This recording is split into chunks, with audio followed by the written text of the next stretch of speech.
कामचोर देवरानी। एक बार की बात है, सुषमा अपने पूरे परिवार के साथ खुशी खुशी मोहन नगर में रहती थी। उसकी 2 बहुएं थी, पल्लवी और शिवानी। एक दिन दोनों बहुएं रसोई में काम कर रही होती है कि तभी उनकी सास सुषमा उन्हें बुलाती है। अरे बहू, जरा इधर तो आना। शिवानी, जरा जाकर देखना सासू माँ क्या कह रही हैं।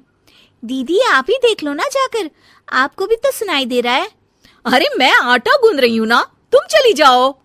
हाँ तो मैं भी तो सब्जी काट रही हूँ ना दीदी। अरे बहू जल्दी आओ। ओफो, ये तो जाएगी नहीं, मैं ही जाकर देखती हूँ कि क्या करना है। पल्लवी सुषमा के कमरे में जाती है। जी मम्मी जी, क्या हुआ? शाम को घर पर कुछ मेहमान आने वाले हैं, तो तुम अच्छा सा खाना बना लेना बहू। ठीक है मम्मी जी, आप बता दीजिए क्या क्या बनाना है और कितने लोग आ रहे हैं।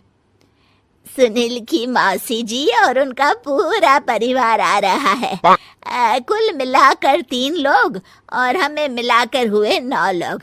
तो अभी से ही तैयारी करना शुरू कर दो। और हाँ, घर की सफाई भी कर देना, हाँ अच्छे से। जी मम्मी जी, सब काम हो जाएगा, आप चिंता मत कीजिए। पल्लवी शिवानी को घर में मेहमान आने वाले हैं इसके बारे में बताती है। क्या 9 लोगों का खाना बनाना होगा, घर की सफाई करनी है?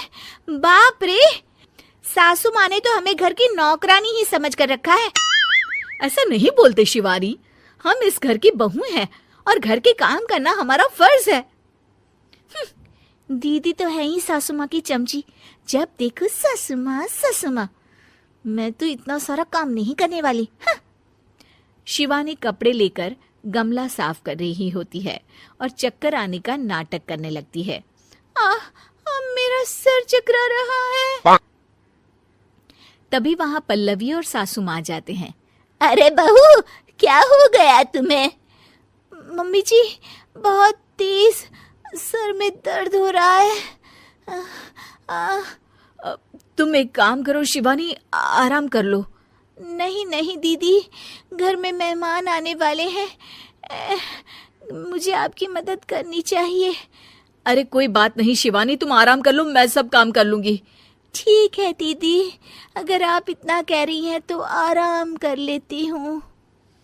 शिवानी आराम से अपने कमरे में मैगजीन पढ़ रही होती है। इसे कहते हैं आराम की जिंदगी।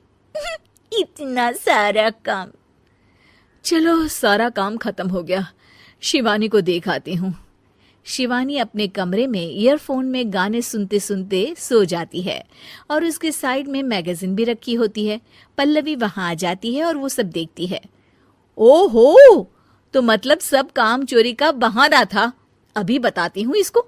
घर का सारा काम मुझे करना पड़ा और ये महारानी यहाँ मैगजीन पढ़ रही है, गाने सुन रही है। पल्लवी रसोई से एक प्लेट और चम्मच लेकर आती है और शिवानी को थाली बजाकर उठाने लगती है। शिवानी अचानक से उठती है। उठ गई महारानी, गाने भी सुन लिए, मैगजीन भी पढ़ ली।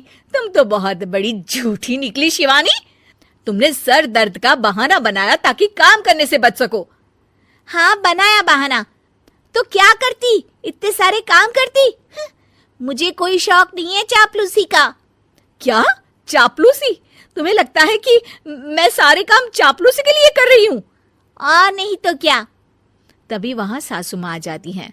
अरे बहू, वो लोग बस आने ही वाले हैं, तुम तैयारियां कर लो। जी सासू माँ, तुझे तो मैं बाद में देखती हूँ। सब खाना खाने बैठते हैं और खाना शुरू करते हैं। तभी सुनील की मौसी बोलती है। वाह भाई वाह, खाना तो बहुत ही अच्छा बना है सुषमा जी, एक एक चीज में क्या स्वाद है। ये सुनकर शिवानी मुंह बना लेती है। उसे अपनी जेठानी की इतनी तारीफ रास नहीं आती। आपकी बहुएं तो बहुत ही अच्छा खाना बनाती हैं। हाँ बनाती तो दोनों ही अच्छा है, पर आज ना ये सारा खाना बड़ी बहू ने बनाया है। छोटी बहू की तबीयत ठीक नहीं थी, सो इसलिए। मानना पड़ेगा सुषमा जी, आपकी बड़ी बहू तो बहुत ही गुणवान है। पल्लवी की तारीफ सुनकर शिवानी को जलन होती है।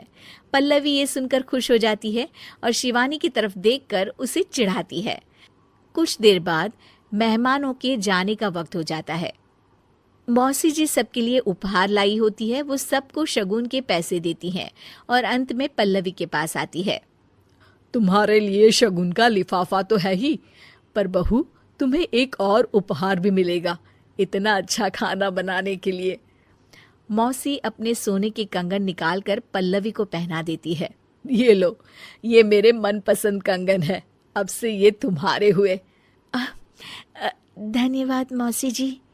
ये देखकर शिवानी तो पूरी तरह से जल जाती है और गुस्से से रसोई में चली जाती है। तभी वहां पल्लवी आ जाती है और उसे अपने कंगन दिखाने लगती है। देवरानी जी, अब आपका सर दर्द ठीक तो है ना? मुझे लगता है कि अब सर दर्द शुरू हो गया होगा आपका।